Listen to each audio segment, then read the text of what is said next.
há uma conversa bastante adiantada, né, nessa direção da gerência de saúde. Conta com o apoio dos vereadores, na indicação do nome do vereador Eulálio, né? Mas é uma composição que está bem adiantada, está faltando alguns detalhes para a gente finalizar, né, que a gente está acabando de fechar. Mas é uma das conversas que estão sendo colocadas, inclusive dentro desse entendimento com a oposição, né, é essa indicação do nome do vereador Eulálio para compor na gerência municipal de saúde, né?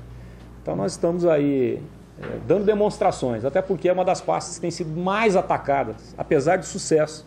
A gente tem que registrar isso, né? Nós recebemos aqui da UANA, esse é um dado assim que cada aquidauanense vai ter que comemorar, com 6 equipes de médico de família, 6 equipes quando assumir.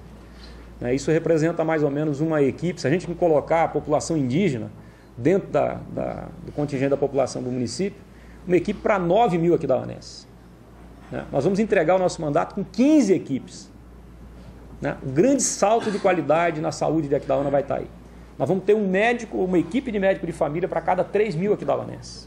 Eu tenho feito uma conta que é para entender esse processo, são 600 consultas mês para cada grupo de 3 mil aquidauanenses. Então nós vamos dar um impacto muito grande no atendimento da rede básica, que é onde você melhora de verdade, dá o salto de qualidade no cuidado com a saúde da população. E o outro problema que nós vamos resolver é a questão do atendimento de emergência e urgência, com a construção da UPA, que está num ritmo acelerado, e ontem parece que até andou tendo algum problema aí numa emissora de rádio, que levaram um grupo de trabalhadores lá porque não estariam recebendo. Dizer para a nossa população que aqui é o seguinte, a gente licita uma obra, a empresa ganha e ela tem a responsabilidade de conduzir a obra. O dinheiro dessa obra está depositado na conta da prefeitura. A cada medição é feito o pagamento. Se tem algum problema entre a empresa e os seus servidores, isso não é problema da prefeitura. Querer atribuir ao prefeito isso é, no mínimo, nem entender como funciona o processo administrativo. Isso dá uma demonstração até de ignorância em relação ao processo administrativo. Se tem algum problema, está localizado entre a empresa e servidores. E lembrar a quantidade de trabalhadores hoje que estão envolvidos em obras públicas no nosso município. Só na UPA deve ter em torno de 50 trabalhadores empregados ali. Lembrar o quanto tem sido importante nesse momento de crise da cidade, os trabalhadores de Aquidauana ter essa oportunidade em muitas obras públicas que nós estamos construindo aqui no nosso município. Então, a saúde, para ficar no exemplo, ela chega no final do nosso mandato bem articulada, pensada estrategicamente, né? Com 15 equipes de médico de família e a construção da unidade de pronto atendimento que vai atacar os 2 gargalos mais críticos que nós temos hoje do ponto de vista do atendimento de saúde para a nossa população. Então, essa reforma representa um incremento, acho que traz, incorpora essa dimensão política e aperfeiçoa um pouco melhor a nossa relação com a sociedade, né? Acima de tudo isso que a gente quer ver como ganho final da reforma.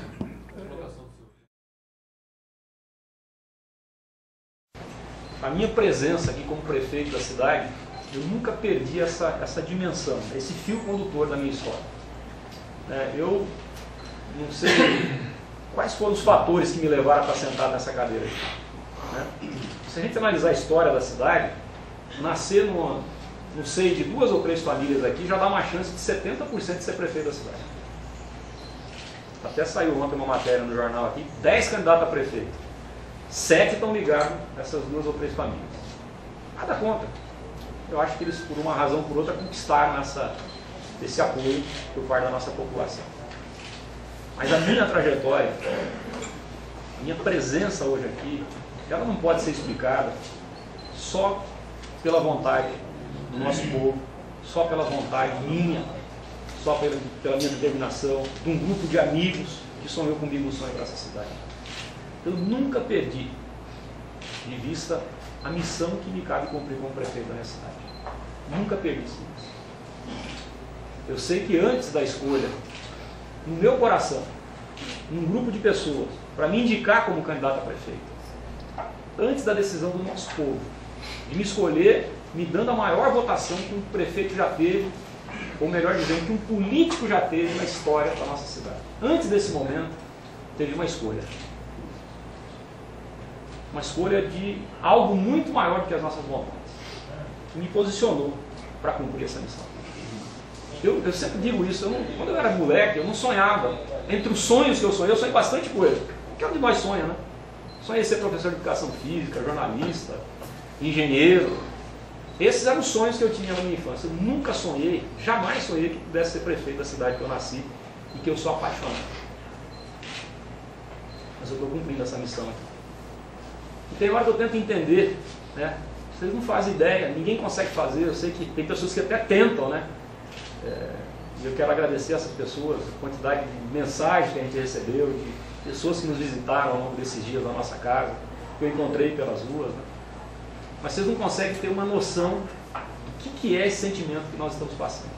E a gente tenta entender o porquê disso. O que está me movendo aqui é o bem dessa cidade.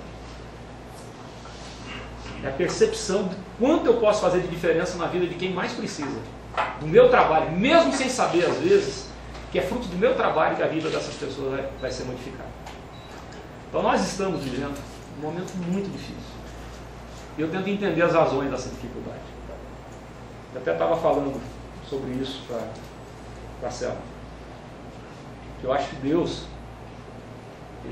para poder construir essa mudança, ele tem claro o seguinte: tem que ter muita valentia para poder estar sentado nessa cadeira que eu estou, na condição do que eu represento hoje para a nossa cidade. Valentia, entendido aqui, não no sentido de desafiar as pessoas, não, mas de ter ousadia e, acima de tudo, de ter a coragem de acreditar em algumas coisas e ajudar a fazer com que essas coisas aconteçam. Acho que o João falou um negócio que eu achei muito bacana. Eu acho, João, que nós temos que usar, e eu tenho falado também um pouco disso. O Aquidauanense, a presença do Aquidauanense nessa final, ela incorpora um simbolismo muito maior do que só a presença do nosso time disputando uma final. E acho que a gente tem que aprender as lições que o nosso povo nos dá.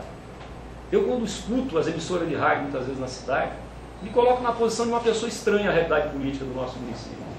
Fico olhando esse grau de violência verbal em primeiro lugar. Imagine uma pessoa cruzando a BR-262 e escutando isso de uma cidade.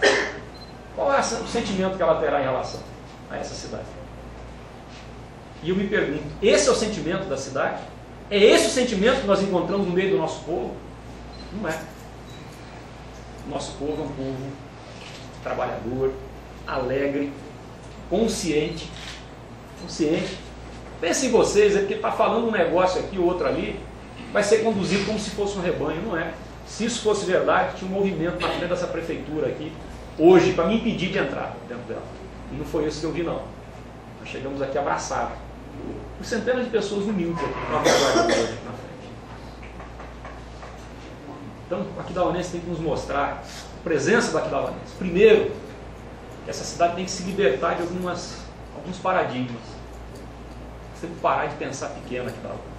Aquidauana não é um objeto que vai ficar na mão de um grupo ou de outro grupo. Aquidauana é muito maior do que isso. Aquidauana é sonho de pessoas, sonho de famílias que querem ter uma vida decente, um serviço público de qualidade, uma casa para poder morar, com pelo menos a possibilidade de ter um emprego, de ter a garantia de poder ter o que comer junto à sua família. É com isso que nós estamos tratando quando a gente fala de política.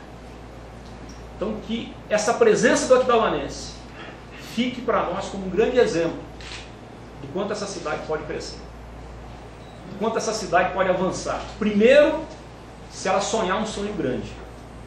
Segundo, se ela não ficar refém de interesse pequeno. João Garcia organizou um time. Ano passado organizou do mesmo jeito. Apanhou que nem cachorro. Até eu estava apanhando lá, viu, João? Por que você não está pondo dinheiro? Eu estava nessa. Porque o time vai mal. A gente não faz as coisas só porque vai bem. Tem hora que você vai mal, mas tem hora que você vai bem. Mas se você não fizer, você não vai ter possibilidade nem de um nem de outro. E você acreditou, corrigiu os rumos e hoje pôs o time para disputar a final. Então, essa presença de uma equipe, de um grupo que dirige, consciente, capaz de suportar a pressão, que isso sirva como exemplo para nós. A garra dos atletas, que nós vimos acontecer. Isso foi um diferencial, todo mundo percebeu. Diferente do ano passado, esse ano tinha um time que, quando fazia o gol, beijava, incentivo, beijava a camisa. Então, que isso sirva como exemplo para toda a nossa comunidade. Nessa presença do Aquidauanense, disputando uma final, mesmo não ganhando, nós vimos aí uma coisa muito forte, de uma grande lição que está sendo dada para toda Aquidauana, mas principalmente para a classe política da nossa cidade, né, que precisa aprender essa lição que nos foi dada. Essa cidade pode avançar muito mais. pode avançar muito mais. Tem hora que a gente acha que não dá. Ah, nosso destino é ser isso. Não, não é. Não. A gente pode ser muito mais. Agora depende de nós, que temos o poder na mão, da população da nossa cidade, que não nega apoio, porque ela não negou apoio à Claudinense, mesmo no momento de dificuldade, para a gente poder construir essa nova realidade. Tá bem? Obrigado pela presença de todos vocês, um grande abraço, um bom dia.